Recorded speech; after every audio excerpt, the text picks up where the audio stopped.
அரண்சை நேயர்களுக்கு வணக்கம். நான் மதநெறி விலகன். இன்றைய நமது சிறப்பு விருந்தினர் வில்லவன் ராமதாஸ் அவர்கள். நிறைய விஷயங்கள் வாதிக்க இருக்கிறோம், அவரை வரவேற்கலாம். வணக்கம் தோழர். வணக்கம். போர் ஒத்திகை அப்படின்னு நாடு முழுக்க ஒரு பரபரப்பு வந்துருக்குது. கிட்டத்தட்ட 200க்கும் மேற்பட்ட இடங்கள்ல இந்தியா முழுக்க இந்த போர் ஒத்திகை அப்படிங்கிறத செய்யறாங்க. எல்லைப்புற மாநிலங்கள் எல்லாம் தீவிரமா அதை செய்யணும்னு சொல்லியிருக்கிறாங்க அப்படின்றாங்க. இதர மாநிலங்கள்லயும் குறிப்பிட்ட இராணுவ அரசியல் முக்கியத்துவம் வாய்ந்த பகுதிகளில் அப்படின்ற மாதிரி சொல்லியிருக்கிறாங்க. இப்போ இங்கே கல்பாக்கம், கூடங்குளம் தான் இராணுவ முக்கியத்துவம் வாய்ந்த இடம் அப்படின்ற மாதிரி சொல்லி அங்கேயும் இராணுவ பயிற்சியெல்லாம் நடக்க போகுது. இது போர் வராது, அது சும்மா இது பண்ணுறாங்கிற மாதிரி இருந்தது. ஆனால் ஒரு போருக்கான ஒரு சூழல் உருவாகி விட்டது என்பது போல தோணுது. போர் ஒத்திகைங்கிற அளவுக்கு போயிட்டாங்க. பாகிஸ்தானும் எல்லையில் ஆயுதங்களை குவிச்சுக்கிட்டு இருக்கிறாங்க. வழக்கத்துக்கு மாறா அவன் சண்டைக்கு வான்னு கூப்பிடுற மாதிரி இருக்குது. எப்படி பார்க்குறீங்க? போர் எப்படி நடக்க போகுது, எங்க இருந்து எங்க போய் அட்டாக் பண்ண போறாங்க, பீரங்கியை எப்படி ஓட்டிட்டு போய் எல்லையில நிறுத்தணுங்கிற வரைக்கும் பாண்டே மாதிரியான போர் எக்ஸ்பர்ட்ஸ் பேசிட்டாங்க. பரவாயில்ல, நார்த் இந்தியன் மீடியா அந்த நேரம் தொப்பி போட்டு கையில ஒரு பொம்மை துப்பாக்கியை வச்சுக்கிட்டு கொடுத்துருப்பாங்க. தமிழ்நாடா இருக்க போய் ஒரு ஸ்ட்ராட்டஜிக்கா ஏதோ பேசுற மாதிரி இவங்க பேசி பண்றாங்க. நம்ம மேஜர் மதன்குமார் இவங்க எல்லாமே இது எல்லாத்துலயுமே அந்த தேசிய வெறி அதை தூண்டி பாகிஸ்தானோட ஒரு சண்டைக்கு போய் கிட்டத்தட்ட வெற்றி விழா லெவலுக்கு இவங்க பேசிட்டு இருக்காங்க. இதுல கூடுதலா நான் பார்க்க விரும்புறது என்னன்னு சொன்னா, இந்த மாதிரியான ஒரு செய்தி வெள்ளம் இவங்களுக்கு, ஊடகங்களுக்கும் பாஜகவுக்கும் தேவைப்படுது. அதனால இந்த செய்தி இந்த மாதிரி இப்படி ஒரு நியூஸை எப்பவுமே பர்னிங்ல வச்சிருக்காங்க. இல்ல, பகல்காம் தாக்குதல்ங்கிறது ஒரு தேசிய அவமானம். கிட்டத்தட்ட 26 பேர் கொல்லப்பட்டிருக்கிறாங்க. இந்த நாட்டின் பாதுகாப்புக்கு ஒரு பெரிய அச்சுறுத்தல் இருக்குது. அப்ப இதுக்கு காரணம் பாகிஸ்தான் தான். அவனை தண்டிச்சாதான், அடக்குனாதான் ஒரு முடிவுக்கு வரும் அப்படின்னு மோடி துணிச்சலா ஒரு முடிவு எடுத்திருக்கிறதான் சொல்றாங்க. இல்ல, அது ஒரு தேசிய அவமானம் அப்படிங்கிறதுல சந்தேகமே இல்லை. ஏன்னா அந்த இடம் சென்சிட்டிவான இடம், வெளி பாதுகாப்பு அபாயம் இருக்கிற இடம். 3 நாள் முன்னாடி தான் பிரதமருக்கு போகக்கூடாதுன்னு சொல்லி அவர் ட்ரிப்பை கேன்சல் பண்றாரு. இவ்வளவு சிக்கல் இருக்கிற இடத்துல சாவகாசமா ஒரு அட்டாக்கை நடத்திட்டு அவர்கள் தப்பிச்சு பாகிஸ்தானை தாண்டி போயிட்டாங்கன்னு இப்ப நியூஸ் வந்துருச்சு. ஆமா, தப்பிச்சிட்டாங்க. இப்படி ஒரு ஃபெயிலியர் நடந்திருக்குன்னா அது ஒரு தேசிய அவமானம். தோல்விக்கு யார் பொறுப்பு, யார் காரணம்? 2 ஆங்கிள் இருக்கு. யார் காரணம்ங்கிறத இவங்க பாகிஸ்தான் அப்படின்னு சொல்லிட்டாங்க. இந்தியாவுக்கு உலக நாடுகள் எல்லாம் ஆதரிக்குது, அது சும்மா. பாகிஸ்தானுக்கு சீனா மட்டும்தான் சப்போர்ட், அனாதையா நிக்குதுன்னு சொல்றாங்க. அது சொன்னாங்க. அதாவது இவங்க எந்த லெவலுக்கு போயிட்டாங்கன்னு சொன்னா, அந்த பாஜக வட்டாரங்கள், அண்ணாமலை ஆர்மியில இருந்து சில பேர் போஸ்ட் எல்லாம் பார்த்தேன். ட்ரம்ப் இந்தியாவுக்கு அன்கண்டிஷனலா சப்போர்ட் இருக்காருன்னு ஒரு வீடியோ. அந்த வீடியோவை பார்த்தாலே தெரியுது ட்ரம்ப்புக்கு 65 வயசு மாதிரி இருக்கு. அந்த வீடியோவோட அவரோட முக பொழிவு பார்த்தா ஏஐ வீடியோ அப்படின்னு தெரியுது. ஒருத்தன் கீழே போஸ்ட் போடுறான், அண்ணா இது ஏஐ வீடியோ அப்படின்னு சொல்லிட்டு இருக்கட்டும் இருந்தா என்ன அப்படின்னு சொல்லி போஸ்ட் போட்டோம், பதில் போடுறான். அது ஒரு 60,000 வியூ போயிருக்கு ட்விட்டர்ல. தங்களை என்கேஜ் பண்ணிக்கிறதுக்கு ஒன்று தேவைப்படுது பாஜக. அதை வரலாம். பட் ஒரு போரோட இதை பார்ப்போம். இஸ்ரேல் ஒரு போர் நடத்துது, இப்போ ரஷ்யா ஒரு போர் நடத்துது. இந்த போரோட வடிவத்தை பார்த்தீங்கன்னாலே தெரியும் உலக அளவுல இப்போ போர் எவ்வளவு காம்ப்ளிகேட்டடானதுன்னு சொல்லி. பிளாங்க் செக்கை அமெரிக்கா கொடுத்து அதை வச்சுக்கிட்டு இஸ்ரேல் காசால ஒரு போரை நடத்துறான். எது ஒரு 40-45 ஸ்கொயர் கிலோமீட்டர் இருக்கு, சின்னோண்டு ஒரு ஏரியாவுக்குள்ள, சென்னை அளவுல, அதுல பாதி கூட அந்த மாதிரியான ஒரு ஊருக்குள்ள இவர்களால ஒரு போரை நடத்துறதுக்கு அன்கண்டிஷனலா சப்ளை பம்ப் ஆகிட்டே இருக்கு. அவங்களுக்கு ஆயுதமும் பணமும் பம்ப் ஆகிக்கிட்டே இருக்கு. அந்த போர் இவங்க நினைச்ச அளவுக்கான வேகத்துல நடக்க முடியல. 3 வருஷமா நடக்குது. அங்க ரஷ்யாவோட சைஸுக்கும் உக்ரைனோட சைஸுக்கும், ரஷ்யாவோட அந்த ராணுவத்தோட இருக்கிற பலத்துக்கும் அவங்க ஆள் இறங்காமலே கூட போய் அடிக்கலாங்கிற லெவல்ல நம்பிக்கையெல்லாம் இருந்தது. டெக்னாலஜிக்கலா அவங்களுக்கு இருக்கிற அட்வான்ஸ்மெண்ட்டை மீறி 3 வருஷமா அந்த போர் நடக்குது. ஏன்னா அந்த போருக்கு உக்ரைன் பின்னால முழுக்க ஐரோப்பிய நாடுகள் இருக்கு. அமெரிக்காவோட அவன் நாட்டுல பாதி எழுதி கொடுன்னு கேட்டு வாங்குற அளவுக்கு பணம் அவன் ஃபீட் பண்ணியிருக்கான். இப்படி இருக்கும்போது இந்த மாதிரியான ஒரு பேக்கப் இந்தியா கிட்ட இருக்கா? ஆயுதங்களை முழுக்கவே நாம உற்பத்தி பண்ண முடியுமா? இல்ல, அமெரிக்கா நமக்கு சப்போர்ட் பண்ணுது அப்படிலாம் சொல்றாங்க. இல்லவே இல்லை. அமெரிக்கா சொன்னது என்னன்னு சொன்னா 2 பேரும் முக்கியம் தான் சொல்லியிருக்காங்க. அதை விட முக்கியம், பாகிஸ்தானுக்கு சைனா சப்போர்ட்டுக்கு இருக்குன்னு இந்தியா சைட்ல இருந்தே ஒத்துக்கிறாங்க. துருக்கி சில துருக்கி அது வெளிப்படையா பண்ணதா ஒரு இது இருக்கு. வெளிப்படையா தான் துருக்கி ஆயுதங்கள் கொடுத்துட்டு தான் இருக்குது. இத மாதிரி ஒரு செய்தி வரும்போது இந்தியாவுக்கு அந்த மாதிரியான ஒரு உறுதியான சப்போர்ட்டுங்கிறது இல்லை. சோ இது நேரம் என்னன்னு சொன்னால், நாம ஒரு போர் நடத்துறதுக்கான சூழலில் நாடு இல்லை அப்படிங்கறதான் யதார்த்தம். பாண்டே போன்றவர்கள் சொல்றாங்க இந்தியா பொருளாதாரத்துல வலிமையா இருக்குது, பாகிஸ்தான் பொருளாதாரத்துல கீழே இருக்குது. நம்ம நல்லா வளர்ந்து கொண்டு இருக்கிற பொருளாதாரம், அவங்க வறுமையில இருக்கிறாங்க, ஏழ்மையில இருக்கிறாங்க. அங்க பசி பிணி பட்டினி எல்லாம் இருக்குது. அவங்க ஒரு 4 நாளுக்கு தாங்க மாட்டாங்கன்னு தான் சொல்றாங்க. இந்த இடம் தான் பெரிய பிரச்சனை. இது இந்த போர் பெருமிதம் இருக்கு இல்லையா, இதுதான் பெரிய சாபக்கேடு. நீங்க பிராக்டிக்கலா இது ஒரு யதார்த்தத்துல யோசிச்சு, இப்ப சைனா அவங்களோட அந்த உலக அளவில் அந்த எக்ஸ்பான்ஷன் இருக்குல்ல, மிலிட்டரியே இல்லாம நடக்குது. இந்தியாவுக்குள்ள வர்றாங்க. எது பெரிய ஸ்பேரிங் போர்டு இந்த சைஸ்ல பாத்தீங்கன்னா இந்தியாவும் சீனாவும் மக்கள் தொகை அடிப்படையில ஒண்ணு. இந்தியாவுக்குள்ள கிராமம் கட்டிட்டாங்கன்னு சொன்னாங்க. கேரளாவுடைய அளவுக்கு ஆக்கிரமிச்சிட்டாங்க. இந்த செய்தி வந்தது. கல்வான் ஒரு தாக்குதல் நடந்தது, நேரடி ஃபைட் நடந்தது. இது எதுக்காவது இந்த ஷோல்டரை தூக்குற பாஜக கும்பல் ஏதாவது தூக்குச்சா? ஏன் பேசவே இல்லை? சைனாவை பத்தி ஒரு வார்த்தை கூட ஏன் அவர் பேச மறுக்கிறாரு? இல்ல, சீனாவோட போர் நடந்ததுன்னா இந்தியாவுக்கு வந்து ரொம்ப பேக் ஃபயர் ஆயிரும், ரொம்ப அடி விழும், தேவையில்லாம அதுல சிக்கிக்க கூடாது. ரைட். ராஜதந்திர ரீதியா அந்த அளவு கூறு இருக்கு இல்லையா? அது சரி, ஓகே. சீனா பெரிய நாடு இருந்துட்டு போட்டோம். இந்த பக்கம் இருக்கிறதுலே சின்ன நாடு, 1.5 லட்சம் பேர் இருப்பாங்களா மால்தீவ்ஸோட மக்கள் தொகை. பொட்டியை தூக்கிட்டு கிளம்ப அப்படின்னா கரப்பாம்பூச்சி நசுக்கிற மாதிரி நசுக்கிற சைஸ்ல இருக்கிற ஒரு நாடு. ஒரு உன்னை பாத்துக்கிறேன்டா, அவ்வளவுதான்டா, நீ எல்லாம் வெளியில வந்தீங்கன்னா முடிச்சிருவேன்டா. இப்ப சவால் விடுறாங்கல்ல இவங்க, அதாவது மேஜர் மதன், ஒரு தியாகராஜன், மிலிட்டரி ஆபீசருங்க, இவங்க எல்லாரும் கசகசகசகசன்னு வந்து டிவியை முக்கிறாங்களே. போர் ஸ்ட்ராட்டஜிஸ்ட் மட்டும் தமிழ்நாட்டில் எனக்கு தெரிஞ்ச ஒரு 100 பேர் இருப்பாங்கன்னு நினைக்கிறேன் இன்னைய தேதி. இவங்க யாரும் மால்தீவ்ஸ் விஷயத்துல சும்மா புலம்புனாங்க, நாங்க இவ்வளவு செஞ்சோமே எங்களை கை விட்டுட்டீங்களேன்னாங்க. மால்தீவ்ஸோட சைஸ் என்ன? ஒரு தாலுக்கா சைஸ் அது தமிழ்நாட்டோட.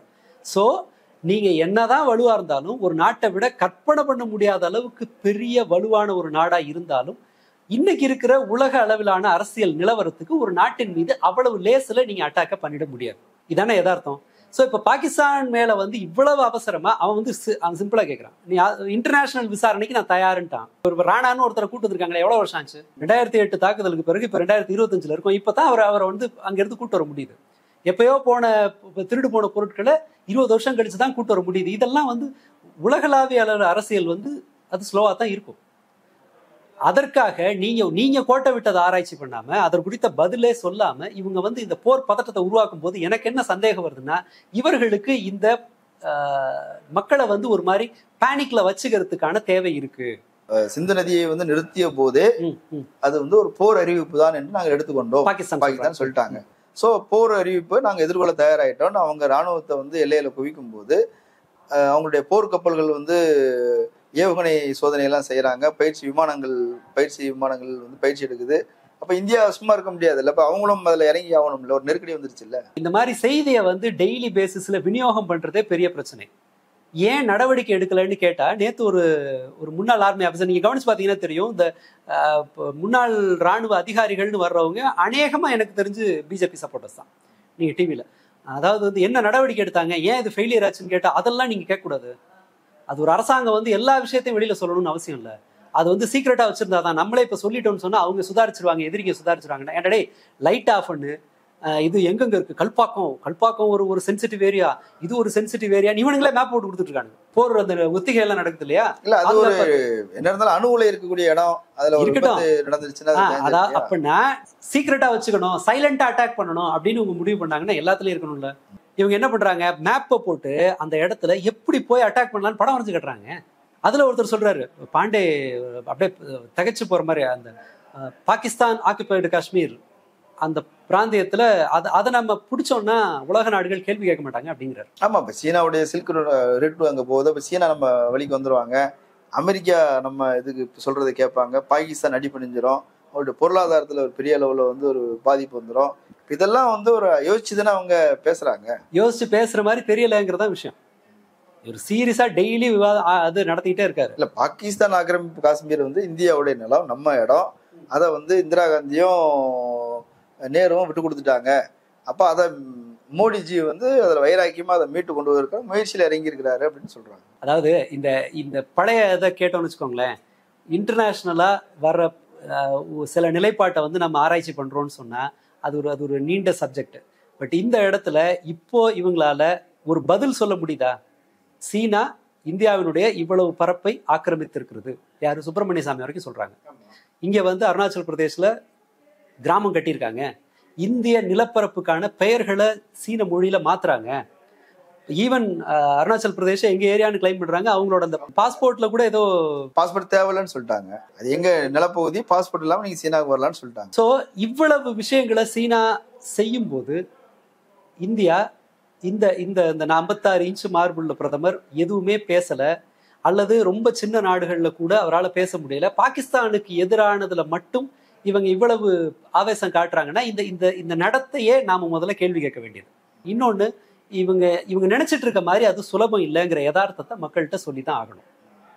ஒரு போர் இவர்கள் ஏன்னா எண்ட்லெஸ்ஸா ஒரு ஒரு உலகத்தின் ஒரு செட் ஆஃப் நாடுகள் கண்ணை மூடிட்டு ஆதரவு கொடுக்காமல் இப்போ யாராலையும் ஒரு போரை நடத்திட முடியாது. ஒரு தாக்குதல் இது நடக்கலாம், கண் எதிர்க்க நடக்கிறது இல்ல. சிறு அளவுல போர்லாம் கிடையாதுங்க, இது பெரிய அளவுல போர்னு தானே சொல்றாங்க. இப்ப 5 நாள்ல ஆயுதம் தீர போறவங்களுக்கு எதுக்கு இவ்வளவு பெரிய ட்ரில்லு?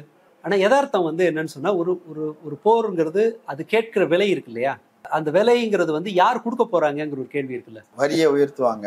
ஆமா, விலைவாசி உயரும். வரியை உயர்த்தாமலே விலைவாசி உயரும், பதுக்கல் வரும். இதெல்லாம் எதிர்கொண்டாதானே ஒரு தேசம் கௌரவமா நிக்க முடியும் அப்படின்னு தானே சொல்றாங்க. உலக வல்லரசை வீழ்த்துற லெவலுக்கான தூரத்தை வந்து சீனா போய் சேர்ந்துருக்குல்ல. மிலிட்டரியை வச்சா செஞ்சாங்க. பெல்ட் அண்ட் ரோடு இனிஷியேட்டிவ் உலகத்தின் எல்லா பரப்பையும் 90% சென்றடைவதற்கான பாதையை வந்து அவங்க 10 வருஷத்துல போட்டு முடிச்சிட்டாங்க. ஒன்றும் பிரம்மாண்டமான இதெல்லாம் இல்லை. இவங்க சொல்ற மாதிரி நாங்க வந்து நான் இப்படி பண்ணிட்டோம் அப்படி அனௌன்ஸ்மெண்ட்டுக்கே விழா நடத்துற பஞ்சாயத்தே இல்லை. அவன் 90% பெல்ட் அண்ட் ரோடு இனிஷியேட்டிவ் போட்டு முடிச்சுட்டு 10வது வருஷ கொண்டாட்டத்தை செலிப்ரேட் பண்றாங்க. வேலை முடிந்த பிறகு ஐரோப்பாவுக்கு டெய்லி ட்ரெயின் போகுது. ஆப்பிரிக்காவில் இருக்கிற போர்ட்டில் அநேகமாக 90% போர்ட் வந்து சீனாவில் இருக்கு. ஜிபூட்டின்னு ஒரு நாட்டில் ஒரு 24 hours பிஸியாக இயங்குற, அதாவது ஐரோப்பாவுக்கு போகிறதுக்கான பாதை அதுதான். அங்கே இருக்கிற ஜிபூட்டிங்கிறதுல ஒரு ஒரு ஒரு மற்ற எல்லா நாடுகளும் அங்கே இராணுவத்தெல்லாம் வச்சிருக்கும் போது சீனா அங்கே போய் தன்னோட கமர்ஷியல் போர்ட்டை வச்சிருக்காங்க. அந்த வழியாக 24 மணி நேரமும் பிஸியாக இயங்குற ஒரு போர்ட்டை அவங்க இயக்குறாங்க. இது எல்லாமே இராணுவத்தை வச்சு இல்லை, இன்வெஸ்ட்மெண்ட், டெக்னாலஜி, அரசியல் உறவு, அரசியல். இதை மாதிரி ஒரு நடவடிக்கை, அதன் மூலமாக தான் உலகத்தை வெல்ல முடியுங்கிறது தான் இப்போதைக்கு இருக்கிற ரோல் அவுட் ஆயிருக்கிற ஒரு மாடல்.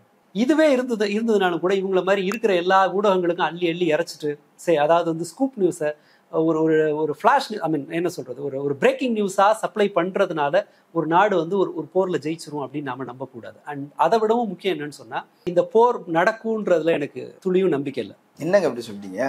நிச்சயமா இல்ல, விட மாட்டாங்க. அவர் சிம்பிளா சொல்றாரு, ட்ரம்ப் சொல்றாருல, ஆவர கதையை பாரு, டாரிஃபை செட்டில் பண்ணுன்றாரு. அவர் சும்மா விளையாடாதீங்க, டாரிஃபை செட்டில் பண்ணுங்க அப்படின்றாங்க. மற்றவர்கள் எல்லாரும் ரொம்ப டிப்ளமேட்டிக்கா அமைதி வேணும், யூஎன் வரைக்கும் அமைதியா இருக்கணும், நிதானமா பேசி தீர்த்துங்க அப்படிங்கறத தான் சொல்றாங்க. இது மேலும் மேலும் எஸ்கலேட் ஆகும்போது அதை விட பிராக்டிக்கலா இருக்கிற இன்னொரு டிஃபிகல்ட்டி பாருங்க. அரபு நாடுகள் ஏற்கனவே மக்களினுடைய அதிருப்தியை சம்பாதிச்சிருக்காங்க. எதுல? காசா விஷயத்துல இஸ்ரேல் அடிக்கிறான், முஸ்லிம்கள் சாகுறாங்க, நமக்கு வந்து ஒரு ஆதரவு இல்லை அப்படிங்கிற ஒரு ஒரு ஒரு டிஸ்கஷன் பெரும்பாலான அரபு நாடுகள்ல இஸ்லாமியர்கள் மத்தியில் உலக அளவுல இருக்கு. வெள்ளிக்கிழமை போராட்டம் நடத்துறாங்க. அது பாலஸ்தீனுக்கு எதிரான, பாலஸ்தீன் மீதான தாக்குதலுக்கு அமெரிக்க பல்கலைக்கழகங்கள்ல வீரியமான போராட்டங்கள் நடந்துட்டு இருக்கிற சமயத்துல இப்ப அரபு நாடுகள் இப்படி ஒரு போர் வருதுன்னு வச்சுக்கோங்க. இப்படி ஒரு போர் வரும்போது யார் பக்கம் நிற்பாங்க? பிராக்டிகலி நியாயம் யார் பக்கம் யோசிக்க மாட்டான், யோசிக்கிறதுக்கு இது இருக்காது. சிக்கல், முஸ்லீம் நாட்டை ஒரு ஹிந்து பெரும்பான்மை நாடு அட்டாக் பண்ணுது.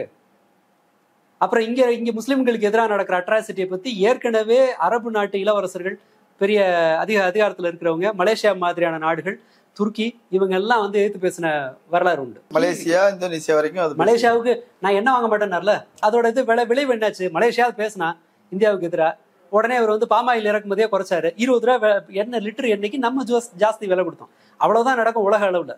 ஸோ இந்த வடிவம் இருக்குல்ல, இப்போ ஒட்டுமொத்த அரபு நாடுகளும் உங்களை வந்து இப்பவே சப்போர்ட் பண்ண போறது இல்லை. சீனா ஆல்ரெடி அவங்களுக்கு சைட்ல தான் இருக்க போகுது. பாகிஸ்தானோட தேவை யார் யாருக்கெல்லாம் இருக்கோ, அண்ட் இன்னொரு ஒரு ஒரு ராஜதந்திர ரீதியான இன்னொரு சர்வதேச பிரச்சனை, நீங்க ஆப்கான் அந்த மாதிரியான இல்ல ஆப்கான் மற்ற சிக்கலான சூழல் இருக்கிற பல அரபு நாடுகள் பக்கத்துல பாகிஸ்தான் இருக்கு. பாகிஸ்தான் தான் அமெரிக்காவோட ஏர்பேஸ், பாகிஸ்தான் அமெரிக்கா தன்னோட ஏர்பேஸா பயன்படுத்துறதுக்கு அனுமதி கொடுத்துருக்கிற இடம். இப்படியான இடியாப்பு சிக்கல் நிறைய இருக்கும்போது இவர்கள் நினைத்து கொண்டிருப்பது போல ஒரு வாரம் வந்து ஜஸ்ட் லைக் தட் நினைச்சு கடைக்கு போய் ஒரு 1/4 கிலோ வெங்காய தக்காளி வாங்குற மாதிரி இது சூழல் இல்லை. இந்த ரியாலிட்டியை யாரும் பேசல. அண்ட் இந்த போர் பதட்டத்துக்கு நாம கொடுக்க போற விலை இருக்குல்ல, விலைவாசி உயர்வு கட்டாயமா நடக்கும். ரஷ்யா அதை ஃபேஸ் பண்ணுச்சு. ஆனா குறைஞ்சபட்சம் ரஷ்யாவுக்கு ஒரு பேக்கப் இருந்துச்சு. அவங்க ஏதோ பாகிஸ்தான் 5 நாள்ல போயிடும் அப்படிங்கிறாங்களே. இந்தியாவினுடைய வறுமை இருக்கு இல்லையா, அது சப்சகாராவோட வறுமைக்கு ஈக்குவல். ரொம்ப பின்தங்கிய ஆப்பிரிக்க நாடுகளுக்கு இணையான வறுமை நம்ம கிட்ட இருக்கு. ஸோ இப்ப இவங்களே தான் சொல்றாங்க, இந்த சைடு ஆட்களே தான் சொல்றாங்க, ஜெனரல் மானக்ஷா வந்து போர் இப்ப நடத்த முடியாது, அதுக்கு நேரம் இல்லை அப்படின்னு சொல்லி 9 மாசம் கழிச்சுதான் போற ஆரம்பிப்பேன்னு சொல்லி மானக்ஷா இந்திரா காந்தி கிட்ட ஆர்கியூ பண்ணிட்டு 9 மாசம் அவர் சொன்னபடிதான் போர் நடந்தது அப்படின்னு இவங்க சைடு ஆட்களே தான் சொல்றாங்க. அப்படி பார்த்தா இப்ப போய் மோடிக்கு எதிராக ஒருத்தர் இப்படி சொல்ல முடியுமா? அப்படி ஃப்ரீ ஹேண்ட் எல்லாம் ஒன்றும் கிடையாது. இல்ல அவர் ராணுவத்துக்கே நான் வந்து சொல்றாரு. ஒரு சூப்பர் ஸ்டார் அந்த அந்த ராணுவத்துக்கு முழு அதிகாரம் கொடுத்தாச்சு, சுதந்திரம் கொடுத்தாச்சு, என்ன வேணா நடவடிக்கை எடுங்கன்னு சொல்லிட்டோம்ல சொல்றாங்க. இவங்களோட கவர்மெண்ட் நடத்துற வடிவம் இருக்கு இல்லையா, அதை பார்த்த பிறகு அப்படின்னா புல்வாமால வந்து ராணுவ அதிகாரியா நடவடிக்கை, ராணுவமே முடிவு பண்ணிருக்கலாமே ஆட்களை நகர்த்துறதுக்கு ஏர்ல வந்து லிஃப்ட் பண்ணலாம், இது பாதுகாப்பு இல்லை அப்படின்னு சொல்லி ஒரு வந்த சத்யபால் மாலிக்கே சொல்லியிருக்காரு. ஏர் லிஃப்ட் பண்ணணும்னு சொன்ன சஜஷனை நிராகரிச்சாங்கன்னு சொல்லி. ஸோ அது நம்ம அந்த டிபேட்டுக்குள்ள எல்லாம் போக தேவையில்ல. அது எல்லாருக்கும் தெரியும், அவங்க சைட்லயும் தெரியும் ஃப்ரீ ஹேண்ட் கொடுத்துருக்காங்களா அல்லது எல்லாமே பிரதமரோட கண்ணசைவுக்காக எல்லாம் காத்திருக்காங்கிறதுலாம் நமக்கு யதார்த்தத்தில் இருக்க எல்லாருக்கும் தெரியும். ஏன்னா கிரெடிட் அங்கதான் கொடுக்குறாங்க.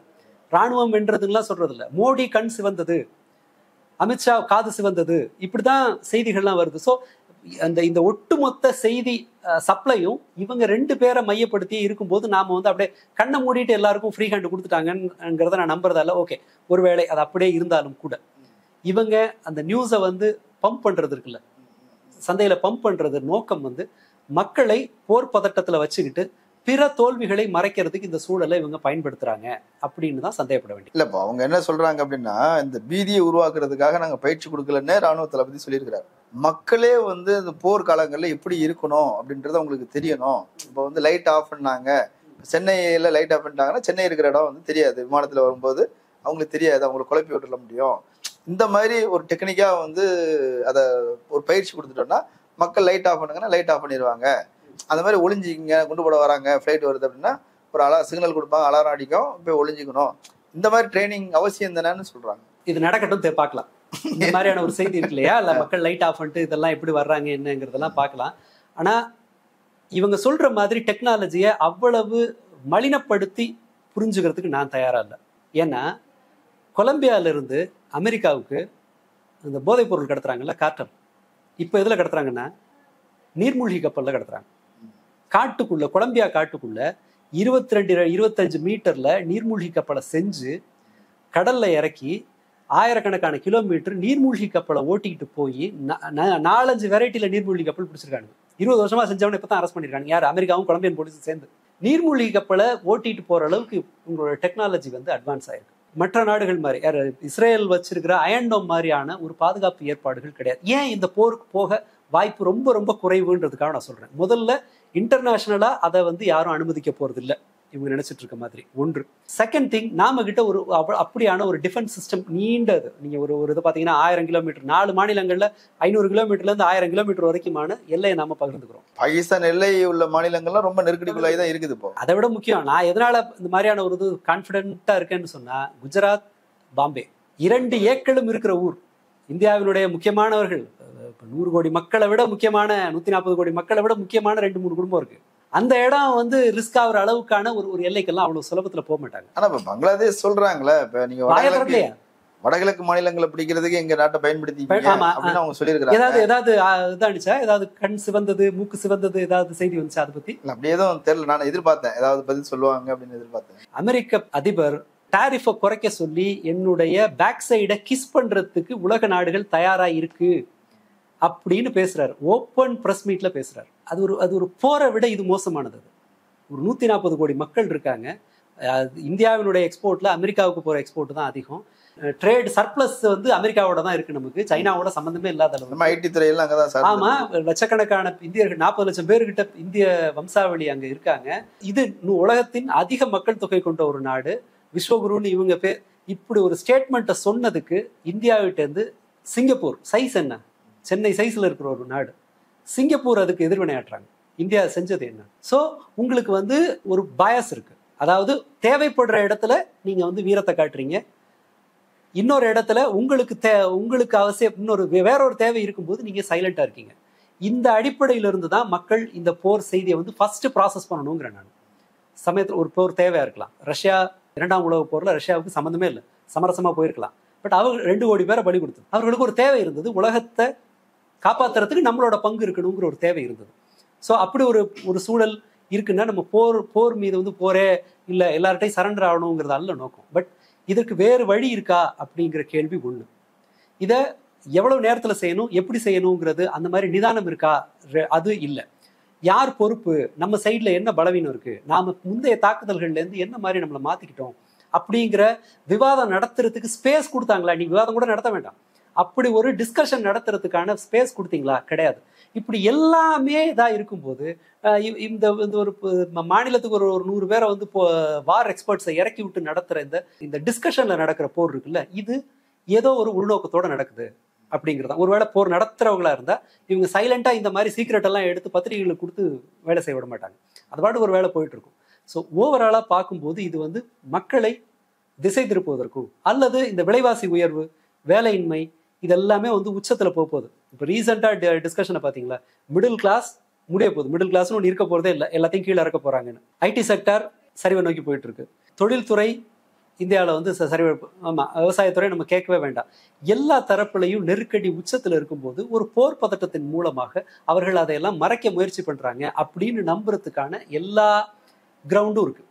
ஏன் அப்படி இது பண்ணணும்னு சொன்னால் இவங்க தான் அது அப்படியெல்லாம் இல்லைங்கிறத இவங்க தான் ப்ரூவ் பண்ணணும். ஏன்னா இந்த சூழலுக்கெல்லாம் அவங்க பதிலே சொல்லலையே.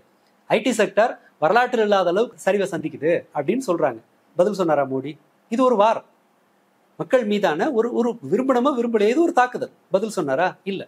அடுத்து வந்து வேலைகளை பறிக்க போகிற ஆர்டிஃபிஷியல் இன்டெலிஜென்ஸில் அந்த காப்புரிமை இருக்கு இல்லையா, அந்த காப்புரிமையில் இந்தியா வந்து 0.3% காப்புரிமைகளை இந்தியா வச்சிருக்கு. ஏஐ இன்னோவேஷன்ஸில் சீனாட்ட எவ்வளோ இருக்கு தெரியுமா? 70%. 200 மடங்கு அதிகமாக நம்மளை விட அவங்ககிட்ட டெக்னாலஜி அவங்ககிட்ட இருக்கு. புதிய டெக்னாலஜி பேட்டன்ட் எல்லாம் அவன்கிட்ட இருக்கு. இதை பற்றி எதாவது பேசினாரா? இதை பற்றி கவலைப்படல. மற்றபடி சர்வதேச அளவில் இந்தியா தன்னுடைய மரியாதையை இழந்துகிட்டே இருக்கு, அது குறித்து ஏதாவது கவலைப்பட்டு ஏதாவது மூவ் பண்ணாங்களா? இல்லை.